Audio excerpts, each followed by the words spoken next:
Welcome back.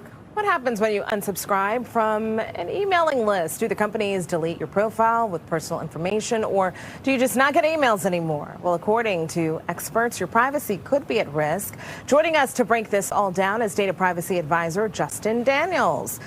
Justin, thank you so much for being with us.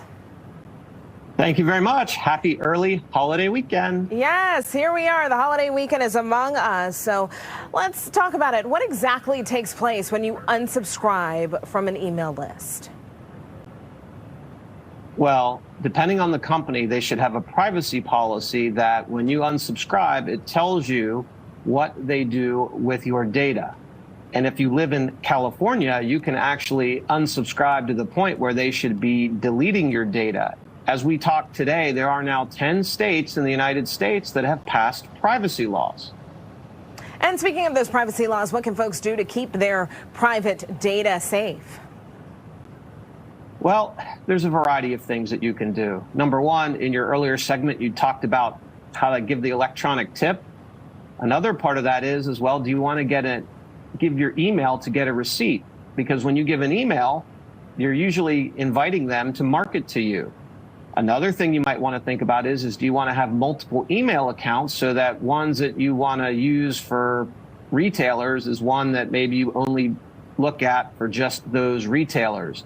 The bottom line is the challenge with keeping your information private is you have to work at it, and it's inconvenient, and we love convenience. We do love convenience, and that's an excellent idea, kind of setting up another email address that can kind of take in all the spam and junk mail.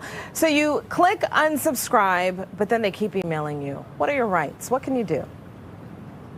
Well, depending upon what happens, you might have the ability to file a complaint with the Federal Trade Commission, because if their privacy policy says we are deleting your data when you ask to unsubscribe and they're not doing that, that could be an unfair and or deceptive trade practice under the Federal Trade Commission rules. So that's one thing that you can do.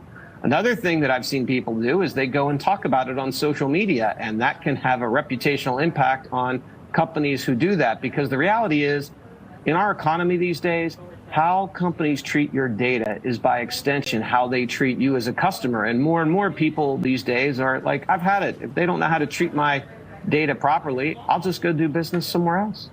What exactly are the companies doing with this data and that personal information that they have access to?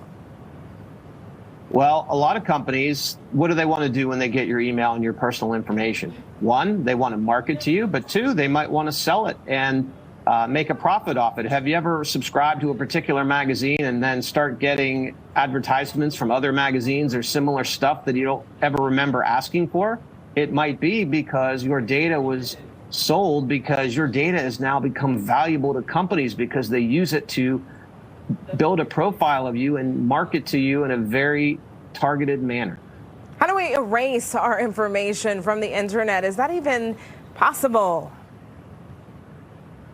It's very, very difficult. Like if you've ever tried to delete your Facebook profile, it's really difficult. I think what I would say to the audience, just from a practical standpoint, is you want to manage who you give your data out to. When people ask you for your email to get a free service, you think, do I really want this free service? Because the moment you give them that email, you're then putting it out to the opportunity to have them market to you. Again, back to the idea of maybe having multiple emails. You have one that just is to give retailers stuff, so they send it to a place that you're not as interested in, as opposed to maybe your primary email that you use to correspond with friends and do things that are important to you. Nothing is free. Justin Daniels, thank you so much for joining us. We appreciate it. Thank you.